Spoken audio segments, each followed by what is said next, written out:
여의도 순복음교회를 설립한 고 조용기 목사의 평생 사역을 기념하고 있기 위한 영산 글로벌 미션 포럼이 출범했습니다. 구티비가 진행하는 세상과 교회, 성도의 회복을 위한 세교회 기도회가 대한민국 최남단 서귀포시에서 열렸습니다. 현장을 취재했습니다.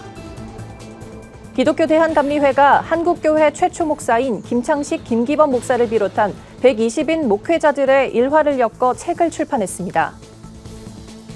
제자광성교회가 포괄적 차별금지법을 반대하는 온라인 캠페인을 기획해 주목받고 있습니다. 코로나19 장기화로 국내에 들어온 선교사들에게 편안한 쉼을 제공하기 위한 사랑방 공간이 마련됐습니다.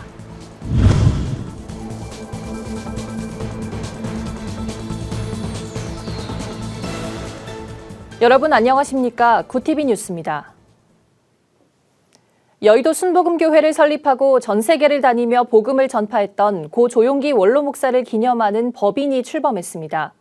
조 목사의 호를 딴 영산 글로벌 미션 포럼인데요. 평생 복음을 전하는 일에 앞장섰던 조 목사를 기리고 사역을 잇기 위한 취지로 다양한 사업들을 펼쳐나갈 계획입니다. 오현근 기자의 보도입니다. 영산 조용기 여의도 순복음교회 원로 목사를 추모하고 평생 복음을 전했던 사역을 기리기 위한 기념사업 획격에 사단법인이 설립됐습니다. 이름은 영산 글로벌 미션 포럼으로 생전 조 목사의 사역을 계승하기 위해 여의도 순복음교회와 조 목사 제자 모임인 영목회가 함께 설립에 힘을 보탰습니다. 조용기 목사님은 순복음교회들뿐만 아니라 소망과 꿈을 심어줘야 할 것이 있다면 국내외 어느 곳이든지 가셔서 소망과 희망의 복음을 전해 주셨습니다. 조용기 목사님의 신앙과 신학을 전하고 계승 발전해 나가겠습니다. 영산 글로벌 미션 포럼 초대 이사장을 맡은 여의도 순복음교회 이영훈 위임 목사는 세계 선교와 교회의 부흥은 우리 모두에게 주어진 제1의 과제라며 영산 포럼이 맡겨진 사명을 가지고 온 한국과 세계를 변화시키는 귀한 사명을 감당하길 바란다고 전했습니다. 우리가 앞으로 무슨 일을 어떻게 할 것이냐, 제일 중요한 것이 우리 목사님께서 평생 외치셨던 예수 그리스도 십자가의 복음을 만방에 전하는 것입니다. 여러분 모두가 힘을 합해서 우리 조용기 목사님의 귀한 이 영적 유산을 물려받고 이어나가는 일에 최선을 다해 줄 것을 간곡히 부탁드립니다. 여의도 순복음교회는 고 조용기 목사의 기념홀을 교회 대성전 1층과 경기도 파주 오산리 최자실 기념금식기도원에 만들 계획이라고 밝혔습니다. 기념홀을 들어서면 가운데 대조동 천막교회를 형상화한 공간을 비롯해 복원된 조 목사의 집무실과 사역 일대기를 연도별로 관람할 수 있습니다. 추후 별도의 조용기 목사 기념관도 건축될 예정입니다. 우리나라 교회사에서 큰 족적을 남겼던 조용기 목사의 신앙적 유산은 영산 글로벌 미션 포럼을 통해 국내외 그가 전한 복음을 들었던 많은 이들을 위해 체계적인 사역들을 이어나갈 계획입니다. 구티비 뉴스 오현근입니다. 구티비가 진행하고 있는 세상과 교회, 성도의 회복을 위한 기도회, 세교회 기도회가 우리나라 최남단 제주 서귀포시에서 열렸습니다. 전국 순회로 진행하고 있는 세교회 기도회가 제주에서 열린 건 이번이 처음인데요. 아름다운 제주에서 만난 성도들은 한라에서 백두까지 이어지는 기도의 불씨로 대한민국이 복음화되기를 간절히 기도했습니다. 하나은 기자가 취재했습니다. 대한민국 최남단, 한라산 아래 자리 잡은 제주 서귀포에서 세상과 교회, 성도의 회복을 위한 기도회, 세교회 기도회가 열렸습니다. 세교회 기도회는 구티비가 세상과 교회가 불화하는 상황을 극복하고 교회와 성도를 세우기 위해 시작한 기도회로 지난 4월 서울 여의도 순복음교회에서 시작해 전국 순회로 진행되고 있습니다. 이번 새 교회 기도회는 특별히 제주에서 처음 열리는 것으로 무엇보다 서귀포시 기독교교회 협의회 회원 교회들이 마음을 모아 기도회를 열게 됐다는 점에서 의미가 큽니다. 이렇게 함께 기도할 수 있어서 너무 감사하고요. 또 이제 서귀포시 기독교교회협의회 63개 교회가 함께 모여서 기도해서 하나님 앞에 나아가서 너무 좋습니다. 찬양 축제로 문을 연 기도회에선 색소폰 연주자로 유명한 박광식 선교사가 특별 찬양과 간증을 나눴습니다. 또 제주 지역의 복음화에 관심이 많았던 화강교회 윤호균 목사가 말씀을 나누고 함께 기도했습니다. 기도회에 참석한 성도들은 코로나19 극복과 나라의 안정을 위해 다음 세대와 한국교회를 위해 제주 지역의 복음화를 위해 한마음으로 기도했습니다. 한동안 강화된 방역 조치로 기도회를 하지 못했던 성도들은 위드 코로나 이후 처음 열린 기도회에서 오랜만에 함께 모여 기도할 수 있어 감사하다고 말했습니다. 이번에 이렇게 좋은 굿TV를 통해서 많은 제주 지역의 성도들이 함께 모여 귀한 말씀으로 또 성령 충만케 받게 됨을 진심으로 감사드립니다. 우리 제주 서귀포 지역이 모든 성도들이 다시 한번 일어서서 큰 부흥의 물결이 제주서부터 온 우리나라를 덮고 백두까지 덮을 수 있는 계기가 되지 않을 건가 이렇게 생각이 들어집니다. 성도들은 물론 서귀포 지역 목회자들 또한 이번에 제주 서귀포에서 재개된 세교회 기도회를 시작으로 한라에서 백두까지 기도의 불씨가 다시 이어지기를 소망했습니다. 제일 우리나라에서 남단에서 기도의 불이 일어나면 이 기도의 불길이 또 우리 서울로 또 전국으로 퍼져서 온 우리 한국이 하나님 앞에 부르짖는 그 기도로 또 하나님께서 크신 역사를 또 부흥의 불길을 이루어 주실 줄 믿습니다. 서귀포 중앙교회에서 열린 이번 세교회 기도회는 오는 30일 밤 10시 10분 굿TV 채널을 통해 시청하실 수 있으며 내달 3일과 4일에도 재방송됩니다. 제주에서 굿TV 뉴스 하나은입니다.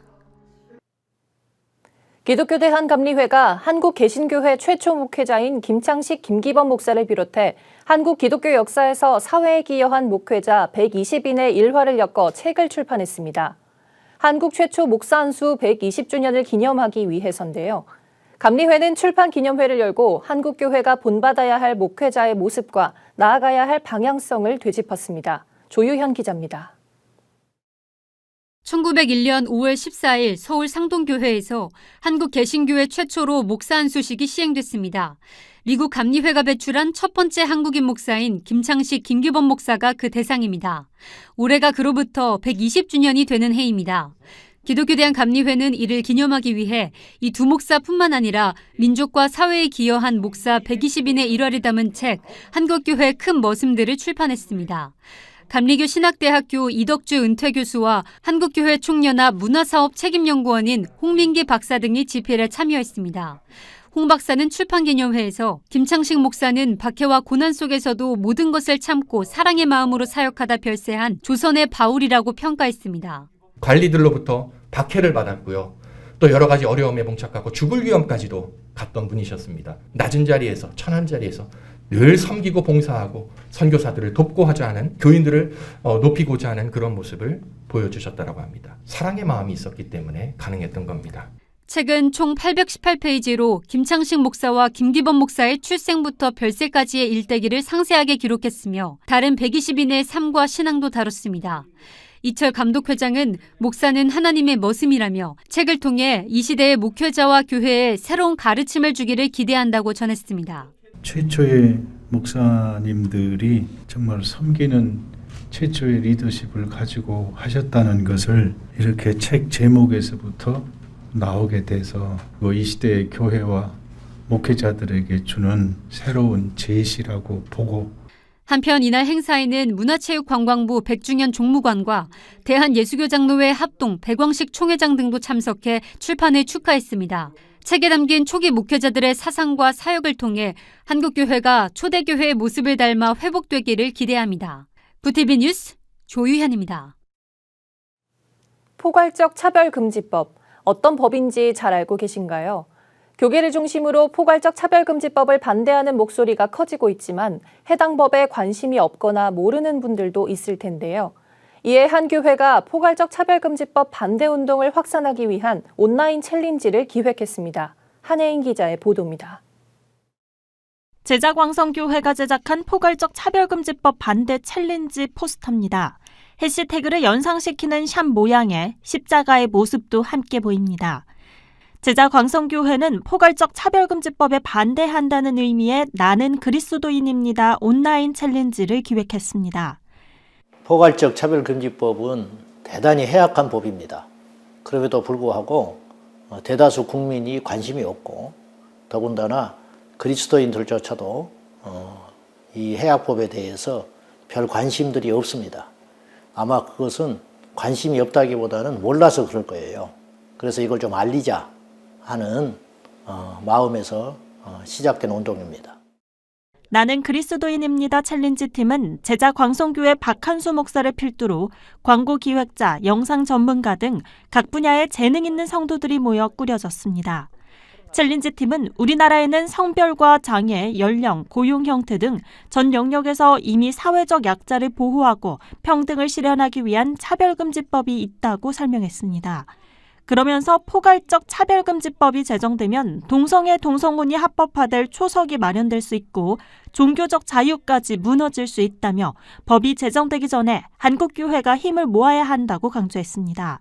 성적 문제라든지 성적 취향이라든지 포괄이라는 이름 안에 넣어서 은근슬쩍 통과시키려고 하는 부분이거든요. 그래서 이 법이 통과되면 많은 사회적 혼란, 그리고 이미 선진국 사회에서 겪는 많은 사회적 문란 등등이 문제가 될 수 있습니다. 챌린지 참여 방법을 쉽게 알 수 있도록 돕는 영상도 제작됐습니다. 다음 세대를 비롯해 전 연령의 성도들이 쉽게 참여할 수 있도록 돕기 위해서입니다. 대중과 함께 소통하고 누구나 알기 쉽게 그리고 참여할 수 있게끔 만드는 것이 캠페인 기획이었는데요.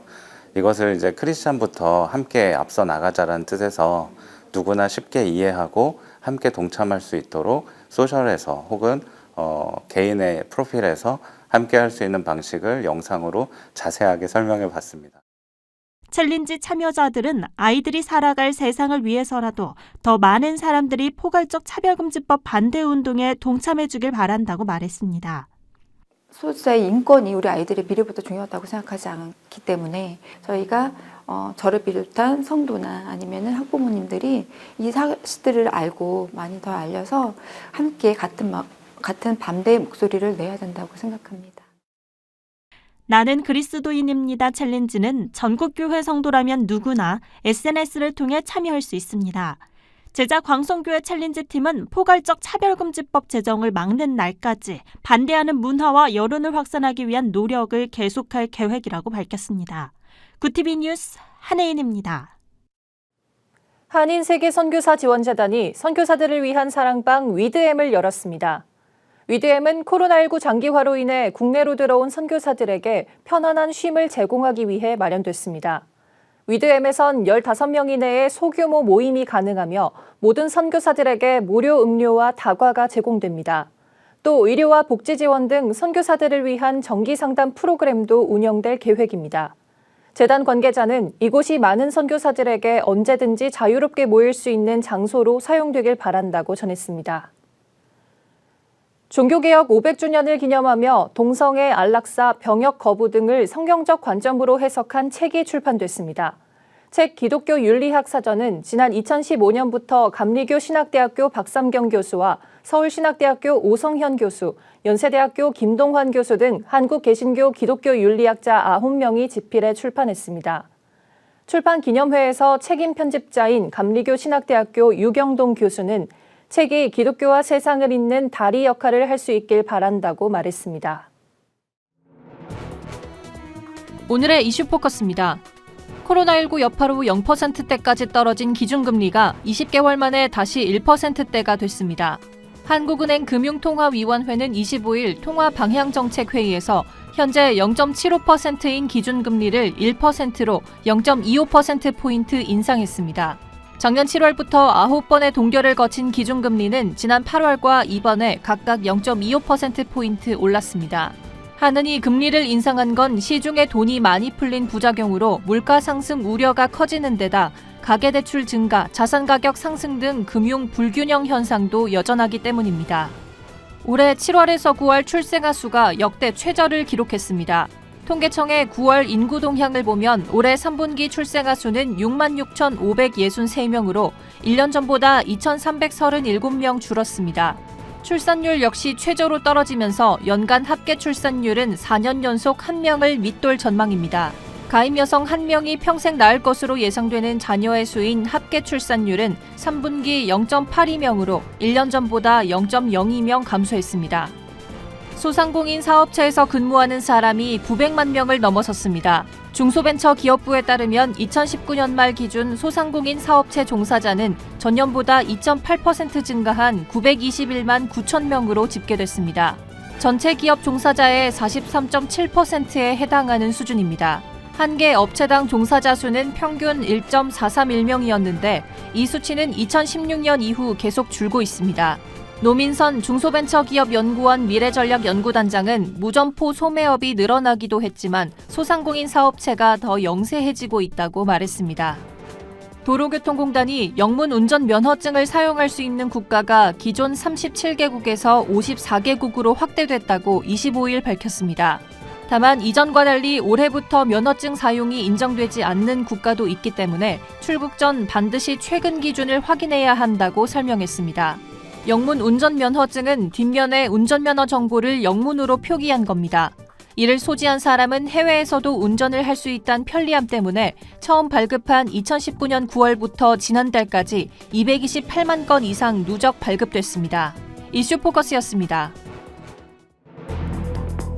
굿TV 월드와이드입니다. 스웨덴 사상 첫 여성 총리로 선출된 스웨덴 집권여당 사회민주당의 마그달레나 안데르손 대표가 투표 몇 시간 만에 사퇴했습니다.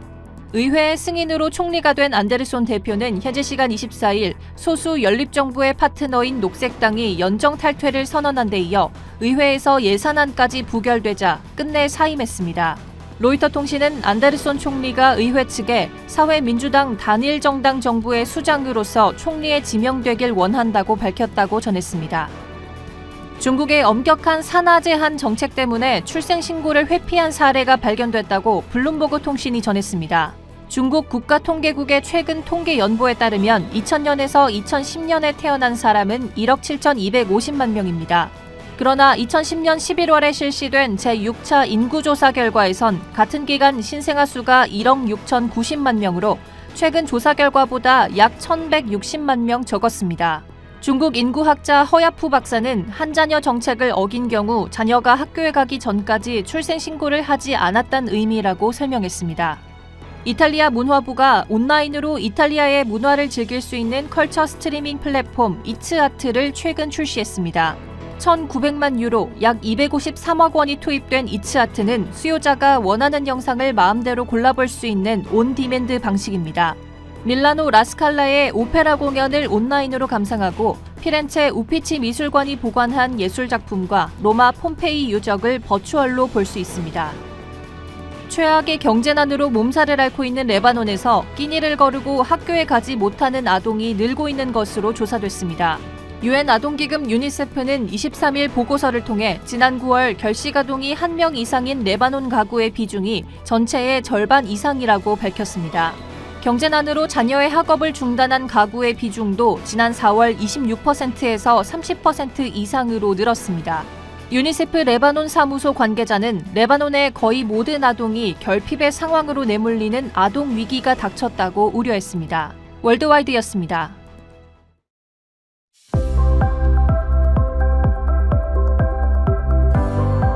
내일은 전국이 대체로 맑겠습니다. 다만 기온은 오늘보다 떨어지겠습니다. 경기 북부와 강원 내륙 산지, 경북 북부 내륙은 영하 5도 이하로 떨어지는 곳이 있겠습니다. 그 밖의 내륙은 기온이 0도 이하로 떨어지겠습니다. 추위는 28일 낮부터 평년 기온을 회복하며 풀리겠지만 12월 1일 이후 다시 평년보다 추워지겠습니다. 이어서 전국 날씨입니다. 내일 한낮 최고 기온은 서울 6도, 강릉 12도, 대전 9도를 보이겠습니다. 광주는 11도, 부산 13도, 제주는 14도로 예상됩니다. 날씨였습니다. 굿TV가 진행하는 세상과 교회, 성도의 회복을 위한 기도회가 서울에서 처음 시작한 이후 제주까지 이어졌습니다. 우리나라 전역을 돌아 숨어서 신앙생활을 하는 국력까지 세교회 기도회가 이어져 한반도가 복음화되는 그날을 소망해봅니다. 이상으로 뉴스를 마칩니다. 함께해 주신 여러분 고맙습니다.